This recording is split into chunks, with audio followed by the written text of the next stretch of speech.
freedom of the fall, my body can convert a sudden accident into a controlled descent. The result of so many changes in spatial and kinesthetic orientation in a short time has caused me to understand space as spherical. The sphere is an accumulated image gathered from several senses, vision being one. As if quickly looking in all directions gives me an image of what it might be like to have a visual surface all over my body instead of skin. But skin is the best source for the image because it works in all directions at once. If we could turn the skin off, we would appreciate it much more. But the skin works most of the time on automatic pilot. The conscious mind is alerted if unusual stimulation appears on the surface of the body. But I don't notice the touch of my clothes or my weight in a chair most of the time. In contact improvisation, however, I find I am hanging by my skin and relying on its information to protect me, to warn me, to feed back to me the data to which I am responding. We are looking at material from 1972, training for the first performance of contact improvisation at the John Weber Gallery. It was a hot, muggy New York City day, but everybody seemed gay.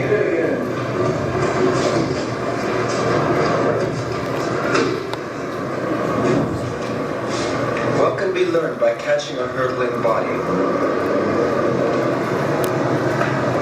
The importance of timing, that there is such a thing as correct preparation,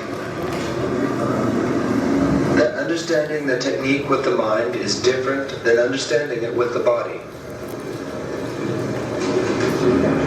that momentum can be extended and used once the initial impact is absorbed or deflected,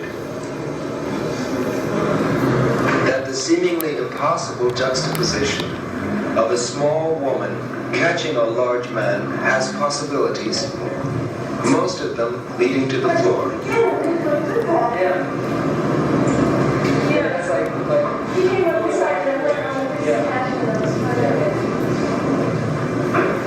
But that is reasonable. Trying to stop or hold too much weight is dangerous. The idea is to discover what is simplest to do.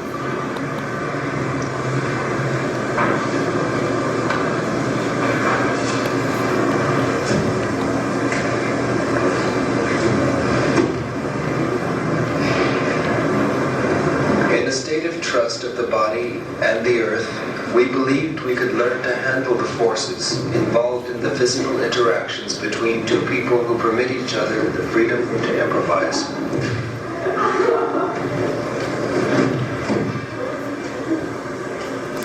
The first instant of any fall is crucial. At that point, a role may be prepared, but if the preparation isn't made at the first moment, falling takes place without guidance from the faller. What can a body do to be safe? Commitment to something which isn't happening is a barrier between me and my body's circumstance.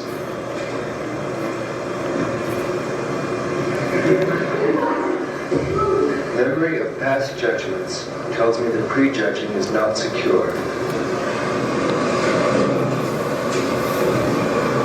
And memory can't function consciously because, at these speeds, I can't think my way to safety.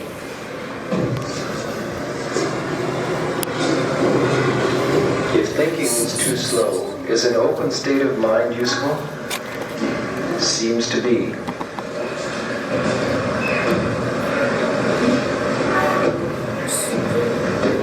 I remember deciding to learn falling skills. These have become muscle memories. I figured my chances of survival were greater with these skills than without an assessment of things to come. In this way, prejudgment and memory do play a part in what is happening now. Adults and children fall at the same velocity, although adults are more liable to injure themselves because their mass is greater in proportion to structural strength. It's possible to develop responses to deal with this safely. Slides, rolls, or full surface landings, which spread the impact of landing over as much of the muscle area as possible, are useful in contact improvisation, as they are in the martial arts of Japan. I am concerned with the possibilities of guiding the momentum of the fall away from collision with the floor or partner. A body could endure for decades. I don't want to injure joints. On the other hand, shouldn't focus on doom. Can't exclude fear. Efficient falls tend to turn into slides or rolls, transforming vertical momentum into horizontal travel.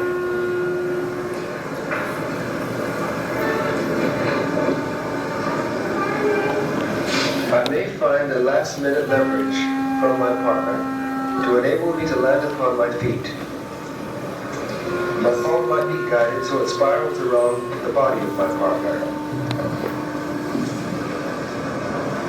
Thus, a fall starting on the downward path can be guided into a circle orbiting my partner, and finally, its momentum used to aid in regaining a high perch.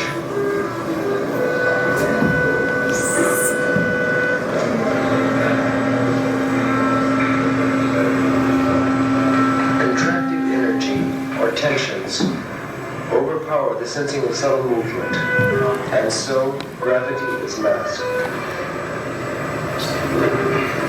Relaxed is almost right, but flaccid wrong. In exploring the small dance of skeletal alignment while standing, I am sensing subtle falls of parts of the skeleton. One thing is clear. I have little memory, muscular or mental, of what I've danced. The specific movements my body executes when I improvise do not register consciously, and I can't reconstitute them. I feel transparent in the action, causing it only a little, and holding no residuals.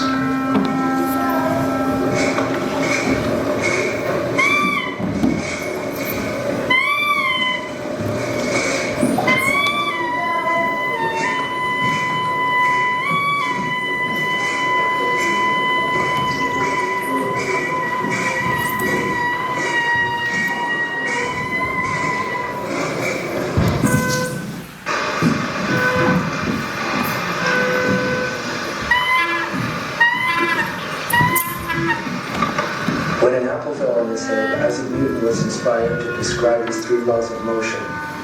These became the foundation of our ideas about physics. Being essentially objective, Newton ignored what it feels like to be the apple.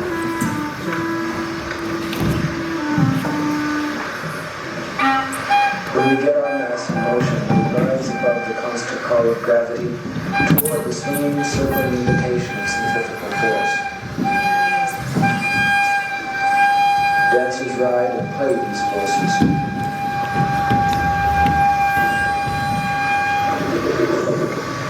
Beyond Newton's third law, we discovered that for every action, several equal and opposite reactions are possible. Therein lies an opportunity for improvisation.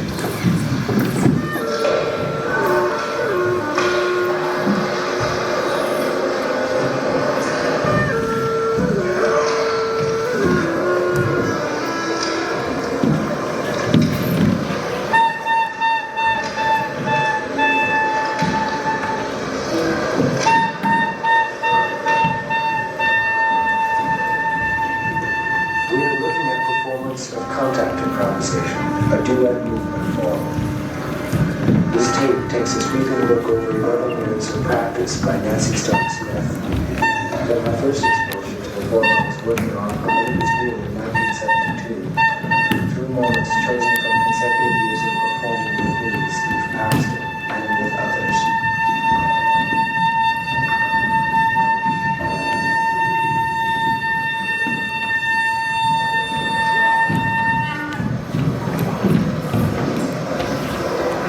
Nancy solos by testing her movement, playing with gravity and the floor, which are, in this work, not taken for granted, but are considered as constant partners.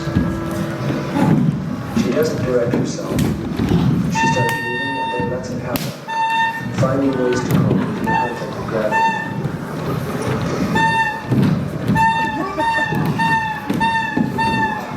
Here, Nancy and her partner, Chris Wall, move to follow the point of touch as it moves, a basic focus of improvisation. In the play of moving and being moving, the specific movements are unpredictable, but they occur within a normal field of gravity, centrifugal force, support, and tendency. Human touch unites the forces which act upon the body with the sensations they provoke within the body. This interaction makes it possible to keep all the parts of both their bodies harmonizing.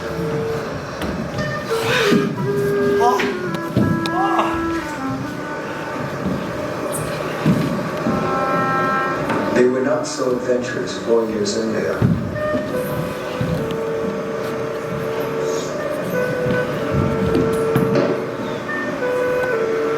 In this first performance of contact improvisation, they were getting used to moving by touch. By feeling their way, they brought back clues about the form and about themselves and their perceptions.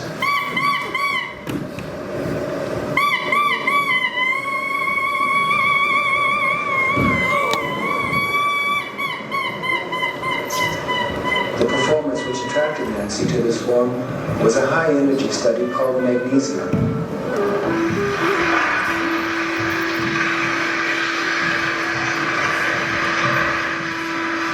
I made the magnesium for a group of men at Oberlin College.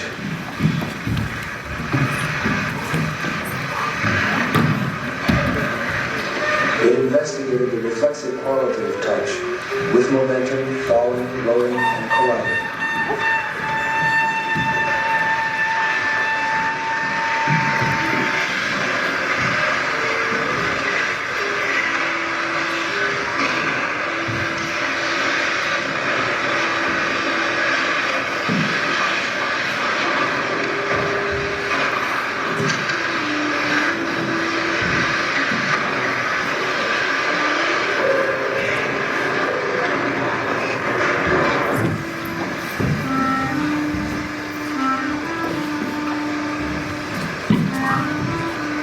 Magnesium ends with 5 minutes of standing to draw a great distinction in the scale of movement. Standing still is not actually still. Balancing on 2 legs demonstrates to the dancer's body that one moves with gravity, always. Observing the constant adjustments the body makes to keep from falling calms the whole being. It is a meditation. It is watching the reflexes at work, knowing they are subtle and dependable, not just emergency